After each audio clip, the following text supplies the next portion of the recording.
যে এটা রিপ্রেজেন্ট করে ডিরেকশন অফ ফোর্স। তাহলে এই আমাদের জেনারেটর এই ফ্লেমিংয়ের রাইট হ্যান্ড রুল বা ডান হস্ত নিয়ম অনুযায়ী কাজ করে।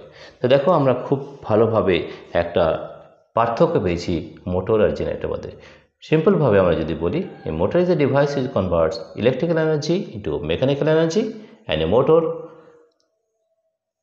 works on the principle of Fleming's left hand rule.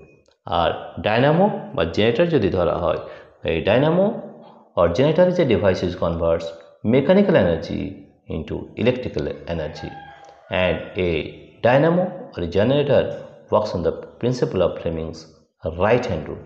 That is the main difference between motor and generator. প্রিয় শিক্ষার্থী বন্ধুরা, তোমাদের যদি এই ভিডিওটি ভালো লেগে থাকে তাহলে প্লিজ সাবস্ক্রাইব, লাইক ও শেয়ার করবে। Thank you everybody for watching this video.